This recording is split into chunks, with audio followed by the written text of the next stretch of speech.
여름이 다 지난 바로 지금 기미와 잡티 때문에 고민하신다고요? 그것을 해결할 수 있는 방법을 오늘 소개하겠습니다. 코로나로 야외활동이 적어졌어도 기미랑 잡티는 계속 생기네요. 이번 겨울에는 싹 없애고 싶은데 방법이 있을까요? 네, 올해도 코로나 때문에 야외활동 참 많이 자제하셨죠. 그런데도 불구하고 기미, 잡티는 햇빛을 왜 이렇게 받지도 않는데도 생기는지 참 이상하고 궁금하실 겁니다. 특히 여성들의 기미 같은 경우에는 물론 자외선이 중요한 원인이긴 하지만 나이가 먹는 것만으로도 기미는 더 넓어지고 짙어질 수 있습니다. 이제 여름도 지났고 가을, 겨울 맞이해서 한번 기미, 잡티 싹 치료해 보기를 원하시는 분들께 피코 토닝을 소개해 드리고자 합니다.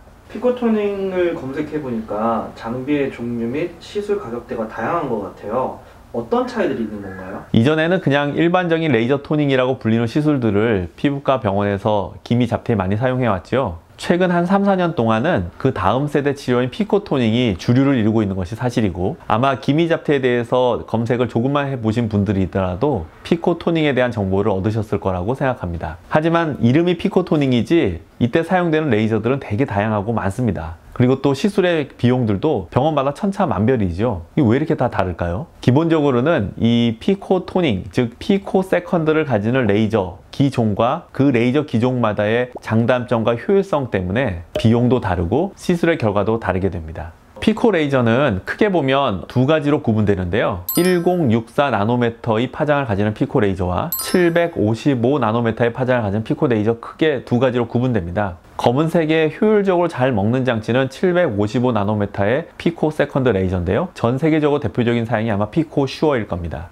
국내에서 최근에 755 나노미터의 피코 세컨드 레이저가 출시되기는 했지만 국제적으로 표준이 되고 있는 피코 슈어의 성능을 넘어서기 좀 어려워 보입니다. 또한 1064 나노미터의 피코 세컨드 레이저의 경우에는 국내외를 막론하고 상당히 다양한 기종들이 한국의 많은 피부과 또는 병원들에 퍼져 있습니다. 그렇기 때문에 피코 토닝을 한다라고 그냥 무작정 어떤 병원을 찾아가실 게 아니라 그 병원에서 어떤 피코 레이저를 사용하시는지 먼저 확인해 보실 필요가 있는데요. 제 경험에 의하면 1064 나노미터의 피코 레이저만으로도 기미가 잘 치료되지는 않고, 또한 755 나노미터 피코 세컨드 레이저 그 단독으로도 기미가 완벽하게 치료되지는 않습니다. 두 장비 다 장단점이 있기 때문인데요. 고로 이 1064 나노미터의 피코 세컨드 레이저도 가지고 있고 755 나노미터의 피코 세컨드 레이저도 가지고 있는 병원에서 피코 토닝을 받으시는 것이 가장 좋으실 거라고 추천드릴 수 있겠습니다. 피코 토닝으로 치료 효과를 보기 위해서는 몇 회 시술이 필요한가요?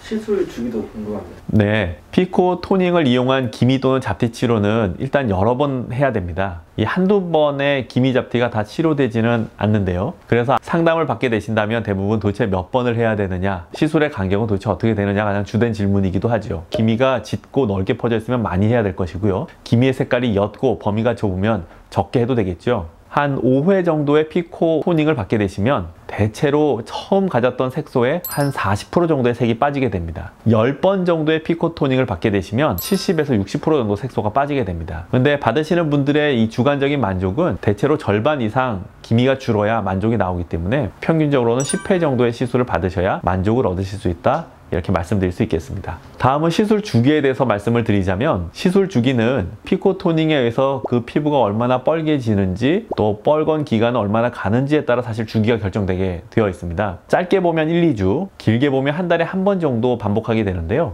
평균적인 사례에서는 보통 2주에 한 번씩 피코 토닝을 하는 경우가 가장 많다라고 알고 계시면 되겠습니다. 예전에 레이저 토닝 시술 후에 오히려 색이 더 진해졌습니다. 피코 토닝 효과가 없거나 부작용이 발생하는 가능성이 있나요? 네, 이전에 레이저 토닝이라고 말한다면 1064 Q 스위치 엔디약을 가지고 하는 기미 치료가 일반적인 레이저 토닝이라고 부르는 치료죠. 피코 세컨드 레이저로 넘어오면서 에너지의 양을 좀 줄이고도 기미가 잘 지워지기 때문에 이전에 했던 레이저 토닝보다는 전반적으로 부작용이 줄었다고 보실 수는 있겠습니다. 하지만 피코 토닝이 부작용이 전혀 없는 시술은 아닙니다. 잘 알려진 부작용을 정리하자면 가벼운 모낭염 또는 높낮이 또는 시술의 간격에 따라 장기간 시술했을 때 생길 수 있는 하얀 반점 등이 부작용으로 알려져 있습니다. 피코토닝에 의해서 트러블을 겪는 케이스는 한 50명 정도 시술하면 1명 정도 발생한다고 보시면 되겠습니다. 피코토닝을 받으실 때 부작용을 걱정하실 일은 사실 크지 않다고 봅니다. 오히려 피코토닝을 받으실 때 고려하셔야 될 점은 정말 이 5회 정도 안에 적정한 결과가 나오는지입니다. 5회에도 흐려지는 정도가 30%로 적은 분도 있고 5회만으로도 충분히 많이 흐려지는 분도 있어요. 이런 개인 차이가 조금은 크다는 것이 피코토닝의 장점이자 단점일 수 있겠는데요. 그렇기 때문에 피코토닝을 받으시면서 자신에게 벌어지는 결과에 따라 시술의 기간이라든지 시술 횟수가 좀 달라질 수도 있다는 점을 미리 아셨으면 좋겠습니다.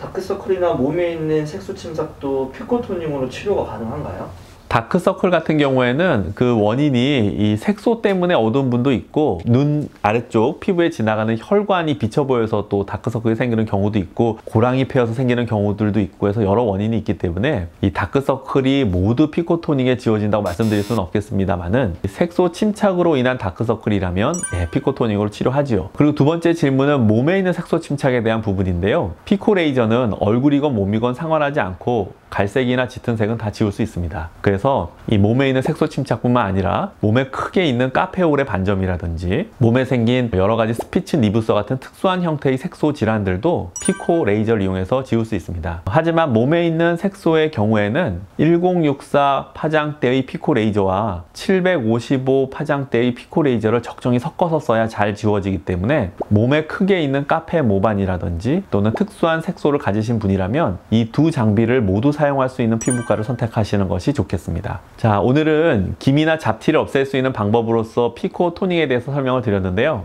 아마 피코토닝에 대한 정보들도 상당히 인터넷에 많으리라고 봅니다. 하지만 꼭 아셔야 될 점은 피코 레이저를 이용한 색소 치료는 결국은 인내심이 필요하고 한 병원을 정하셨다면 꾸준히 상담을 통해서 자신에게 나오는 이 시술의 결과 거기에 따라서 횟수나 치료의 에너지나 여러 가지 상황들을 바꿔가면서 적정하게 치료받을 수 있는 맞춤형 병원, 자신에게 잘 맞는 병원을 선택하고 오랫동안 원장님과 궁합을 맞춰서 치료해 나가시는 것이 중요하다라고 마무리로 말씀드릴 수 있겠네요. 지금까지 피부과 전문의 최원우였습니다. 감사합니다.